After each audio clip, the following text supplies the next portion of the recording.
uncertainty, not knowing how things are going to turn out, but yet knowing the God whom you serve is able to do it.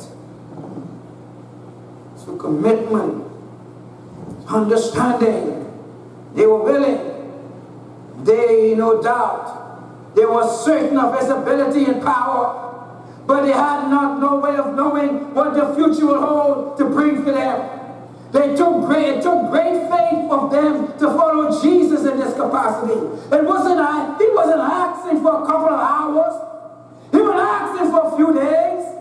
Jesus wanted them to follow him and to do his will for the rest of their lives. And you and I must understand the call of God is a commitment to total involvement.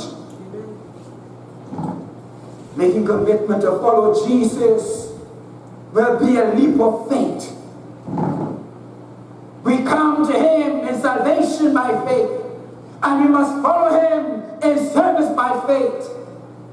He may not ask you to pack up and move, and then again he may. He may not ask you to serve outside your comfort zone, but likely he will. He may not use us in ways that we don't understand, but yet he will sometimes. You need to understand, evidently, he will use you. And this will take faith. It will take faith for you to commit yourself to say, God, whatever you desire of my life, I will do it. So we see in our text the calling of God, his invitation. We see his intent. We see his investment. We see that calling required not just their calling. If you're going to become a follower of God, we see their commitment. Their commitment involves the factors that there must be a following, there must be a forsaking, and there must be involved faith. Then let's look at their character. Let's look at their character in verse 16 and verse 19 of our text. These men reveal a true character of those who heed the call and decide to follow Jesus. We find in this aspect, in the character of these individuals, some stuff that I believe every person that understands and follow the call of God will be able to, that's a part of their lives. Verse 16 makes this statement. And as he walked by the Sea of Galilee, he saw Simon and Andrew, his brother, casting a net into the sea, for they were fishers. The first characteristic I see is the casters. The casters. These men had already spent a long night fishing. But rather than giving up and being satisfied with the catch they had, they continued to cast their nets. We need those in our service to understand the call of God, that have determined to cast their nets for the Lord. Some have been gifted with the ability to reach out to those who need the Lord. Some are gifted with sharing their testimony and confronting the Lord. And if God has blessed you, you have that kind of ability, you need to use it for the glory of God. You need to use whatever ability that God has given you for his glory. Some of us, we sit down and what God has given us and we make all the excuses in the world. I can't do that. I ain't going to do that. God has given it to you. You don't have to go into the story of the talents, where God gives some 10 and 5 and 1. You don't understand that when God gives you a gift, he didn't give it to you to compare with someone else. He gave it to you to go glorify him. And whatever God has given to you, use it for his glory and watch him multiply it. That's what he does. But if you choose to bury it, you're going to lose it. And so use what he gave during the casters. And then we see in verse 19, when he had gone a little further, then the Bible says he saw James, the son of Zebedee, and John, his brother, who also were in the ship mending their nets. And see the menders. James and John felt as if their work for the night was complete. And they were busy mending their nets. Now the word mending, or putting together, has the idea of rendering complete, or strengthening, and preparing.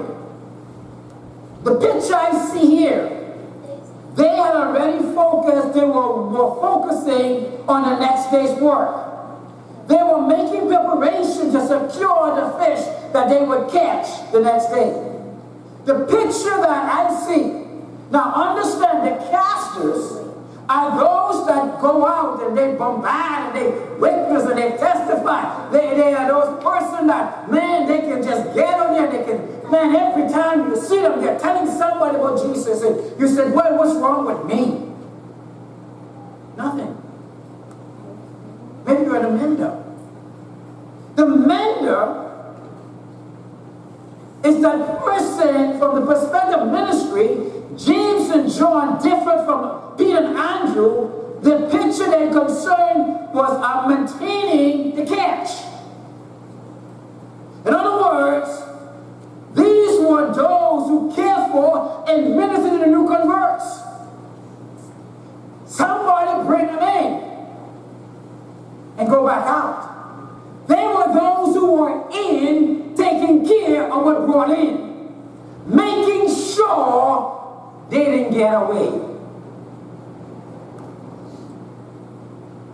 In the service of God, they're the planters, they're the waters, and they're the reapers. The menders are those who determine that they're going to minister, they're going to care for them, disciple them in the ways of God. They too serve an important role.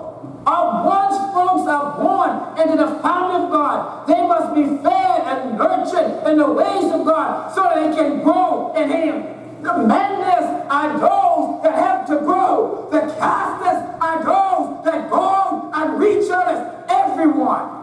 The Bible says of them. And if you understand, if you remember Simon and Andrew, if you go to the Gospel of John, there's beautiful pictures there. The Bible says that when Jesus called them, he first found Andrew, and then Andrew looked for Nathanael. These were those that were always reaching out and gathering. If you look at John and you read the Gospel of John and the epistles of John, you see John encouraging the saints to grow and to develop a relationship with God. Here in the church, every single one of us plays a role in this ministry of following God and helping each other. Amen. You the talker, talk of the gospel. Maybe you're the one that simply is able to take somebody aside and say, let me encourage you to walk with God. No role is greater than the other. Because our purpose is to develop people into having an awesome relationship with the Lord Jesus Christ. So we have the casters, we have the menders. But I see another thing, I see the adapters.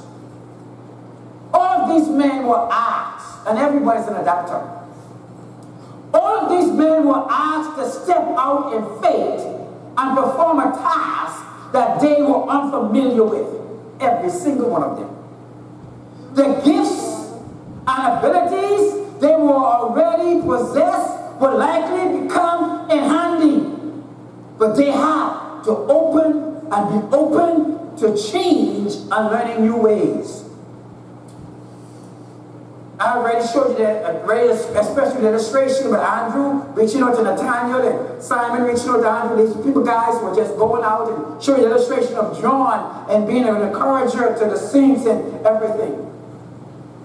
So they were adapters. We too must be willing, church. Hear me carefully. We too must be willing and able to adapt. God has gifted us in certain areas, but that is not guaranteed that there will be the area in which He chooses to work through us. God may call you to go into uncharted waters. ask you to step into an area that is totally beyond you. I know what I'm talking about. Because years ago, had you ever asked me that I'd be standing behind a pulpit preaching, I'll tell you joking. I have a speech impairment. My voice squeaked. I pray daily that God would give me a voice to preach. When God first called me to go to the service, I said, okay, God, I'll be a counselor. I'll do one-on-one, but not the pulpit. No, God, I can't do that. That's not me. I'm not a public speaker. God directed me in uncharted waters.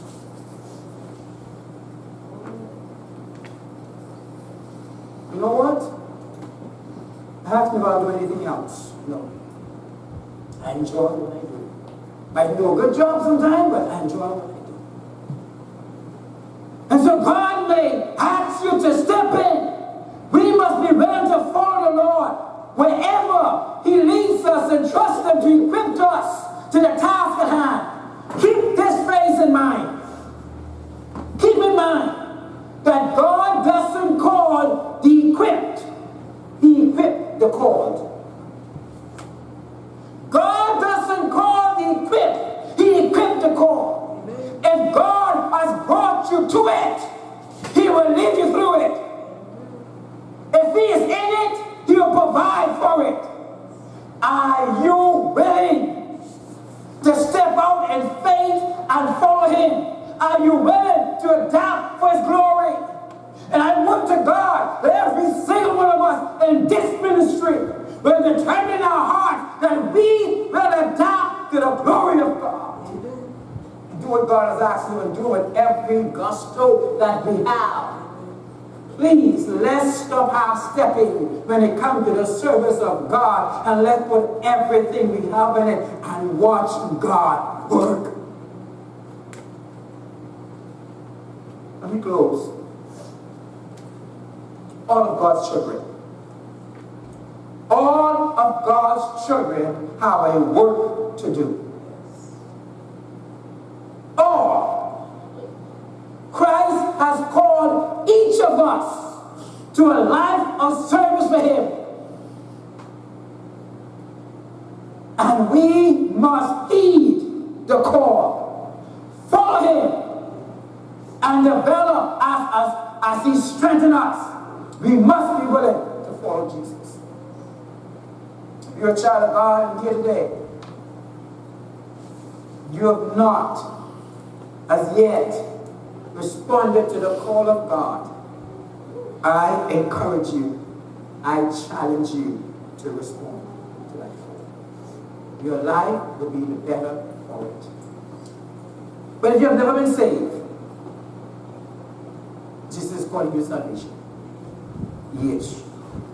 He still says, to all have sinned and come short of the glory of God. He still says, if any man come after me, I will in no wise turn him away. He still says